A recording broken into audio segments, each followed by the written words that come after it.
नमस्कार दोस्तों, मैं उत्तम ठाकुर स्वागत करता हूं आप सभी का अपने YouTube channels all in one पर। आज इस वीडियो के माध्यम से हम आपको बताने वाले हैं कि कौन सी आटा चक्की आपके लिए बेस्ट है औद्योगिक के लिए।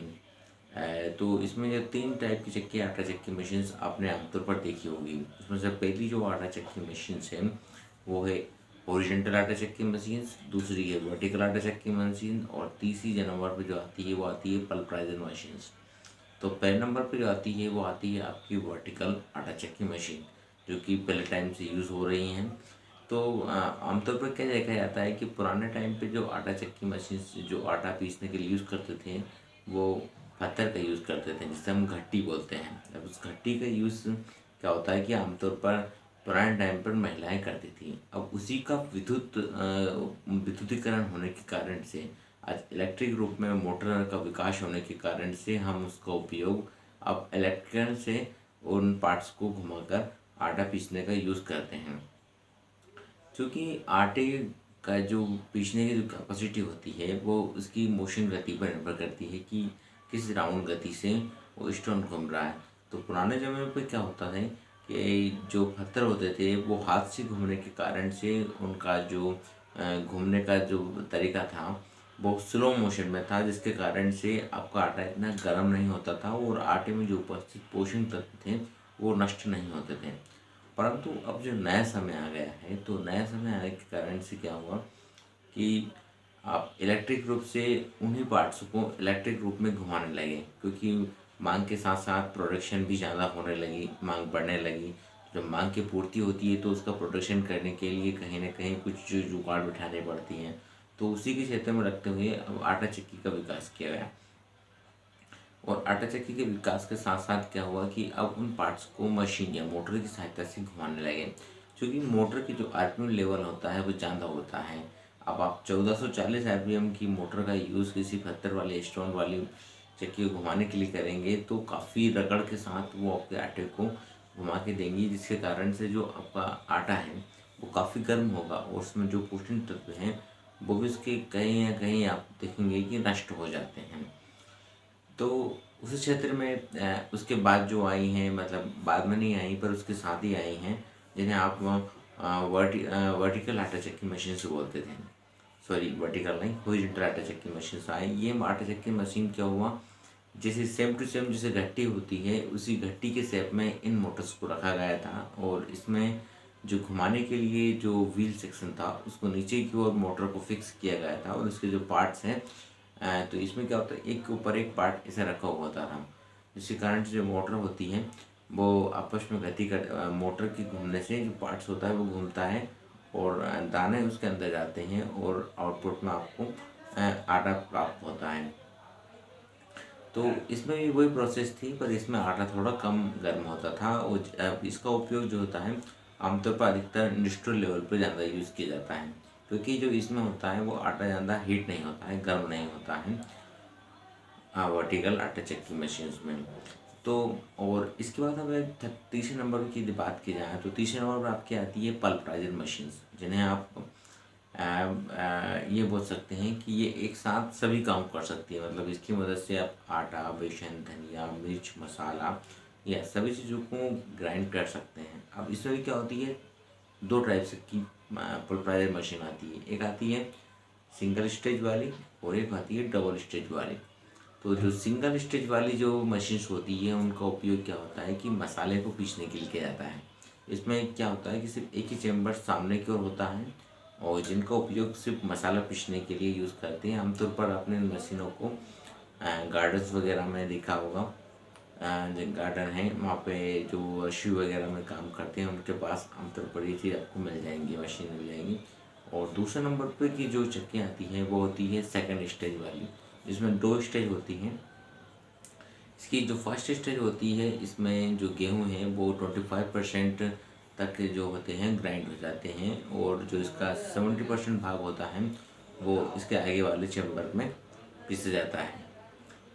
अब इसके बाद यदि बात की जाए तो इसके प्रोडक्शन कैपेसिटी की, यदि आप स्टोन वाली चक्की की बात करेंगे तो स्टोन वाली चक्की का जो प्रोडक्शन है वो यदि 10 पावर की अगर आप मोटर यूज़ कर रहे हैं तो आपका जो प्रोडक्शन होगा वो 1.5 कुंटल समथिंग आप उससे 1 घंटे में निकाल सकते हैं। 1 घंटे में आप उससे 1.5 कुंटल तक आटा पीस सकते हैं, मतलब 150 kg आटा आप 1 घंटे में ग्राइंड कर सकते हैं। इसके अलावा यदि आपको और जो आपको आटा मिलेगा वो बहुत ही महीन मिलेगा इसमें भी, परंतु इसमें क्या होता है कि स्टोन वाली चक्की में बार बार मेंटेनेंस की आवश्यकता होती है। मतलब कि यदि आप महीने भर तक आप आटा पीस रहे हैं, लगातार आटा पीस रहे हैं, और साथ साथ साफ सफाई की दिक्कत होती है कि आप लगातार यूज़ कर रहे हैं, तो इसमें ऐसे गुठले टाइप में या गुच्छे टाइप में बाजू करने के कारण से अंदर बन जाते हैं। और इसके अंदर क्या होता है कि आपको हर 1 महीने के अंतराल में आपको क्या होता है कि जो पार्ट होता है, पार्ट की टकाई करनी होती है, क्योंकि टकाई आप नहीं करेंगे तो पार्ट एकदम चिकने हो जाते हैं। वो चिकने होने के कारण से क्या होता है कि उसकी जो पीसने की जो कैपेसिटी होती है वो कम हो जाती है, जिसके कारण से आटा मोटा आने लगता है कुछ समय के बाद। जिसे आप देख सकते हैं कि ग्राहक वगैरह पसंद नहीं करते हैं, तो उसमें आपको दिक्कत आती है। अच्छा, अब जो आधुनिक टाइम पे जो पल्वराइजर मशीन आ रही हैं, जो ग्राइंडर्स वगैरह आते हैं, इन ग्राइंडर में क्या होता है कि जो आप आटा पीस रहे हैं, तो वो आटा क्या होता है छन्नी से होकर पास होता है, तो आटा एक बार में इतना ग्राइंड हो जाता है कि बिल्कुल आप छन्नी से पास होने के मतलब बारीक वाइट पाउडर के रूप में आपको प्राप्त होता है गेहूं का आटा। और इसके अलावा यदि आप बात की जाए इसकी प्रोडक्शन कैपेसिटी की, तो इसका जो 1 kg यदि आपको मतलब कि 1 HP का यदि आप मोटर इस पर यूज़ करते हैं पीसने के लिए, जो कि छोटी वाली चक्की से यूज़ होती है, तो उसमें 10 किलो प्रति 1 HP पे ये पीसती है। मतलब 1 HP का यदि आप मोटर यूज़ करते हैं तो आपका 10 किलो आटा 1 घंटे में पीस देती है। इस प्रकार यदि 7.5 HP की है तो आपका 7.5 HP की मोटर 5 से 6 यूनिट में आपका 80 किलो आटा पीस देती हैं। और इसके अलावा यदि 5 HP की यूज़ करते हैं आप, तो 5 HP की मोटर 3.5 से 4 यूनिट के बीच में आपका 60 किलो आटा पीस देती है। ये आपने इसका प्रोडक्शन कैपेसिटी देख ली, इसका यूनिट खपत चार्ज देख लिया। इसके अलावा अब यदि आप 10 HP की यूज़ करते हैं तो 10 HP का आपका समथिंग 8 यूनिट खर्च होगा, और 15 HP के लिए 12.5 यूनिट समथिंग तक खर्च होगा। जो इसका प्रोडक्शन है वो 1.5 कुंटल रहेगा 15 HP के लिए। 10 HP के लिए 1 कुंटल 10 किलो तक रह सकता है, और 7.5 के लिए 80 से 90 किलो के बीच रहता है। ठीक है। और इसके पीछे यदि इसमें और बात की जाए आटा चक्की के बारे में, तो इसमें क्या होती है कि बार बार आपको मेंटेनेंस की आवश्यकता नहीं होती है, क्योंकि इसके अंदर लोहे या माइल्ड स्टील की जो लोहे के हैमर्स लगे होते हैं। ये हैमर क्या होते हैं कि काफ़ी अच्छी क्वालिटी के लगे हुए होते हैं, जो कि काफ़ी लंबे टाइम तक आपको सरवाइव करवाते हैं चक्की वगैरह को, और इतनी जल्दी ख़राब भी नहीं होते हैं। तो अगर आपको औद्योगिक पर्पज़ के लिए यूज़ करना है तो वर्टिकल हॉरिजॉन्टल आटा चक्की मशीन एक तो हो गई, जो कि उद्योगों में आमतौर पर पर्पज़ की जाती है, जो कंटिन्यूसली वर्क होती हैं। ठीक है ना। और एक जो आटा चक्की मशीन है वो है पल्वराइजर मशीन्स।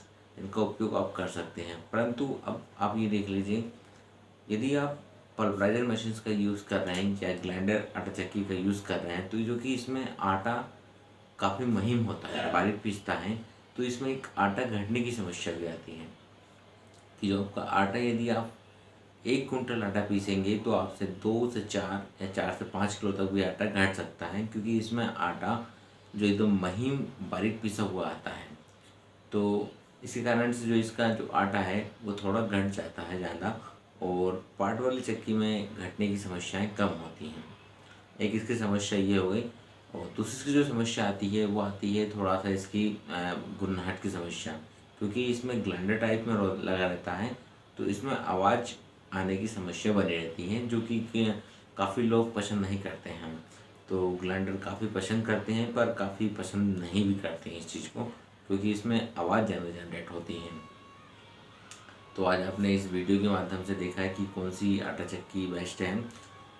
अब यदि एम्पियर रेटिंग्स की बात की जाए कि कितने एम्पियर रेटिंग पर कौन सी मोटर्स को चलानी चाहिए, तो यदि आप 5 HP की मोटर यूज़ कर रहे हैं 3 फेस पर, 3 फेस पर यदि आप 5 HP की मोटर का यूज़ कर रहे हैं तो उसका 8 से 10 एम्पियर के बीच में लोड करंट होता है।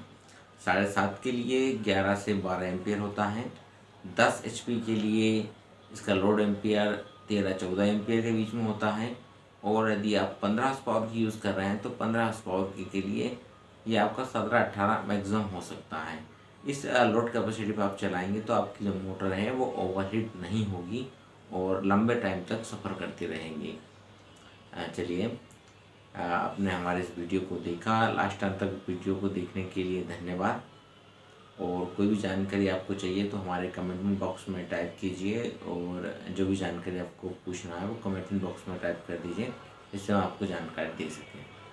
धन्यवाद, नमस्कार, जय हिंद, जय भारत।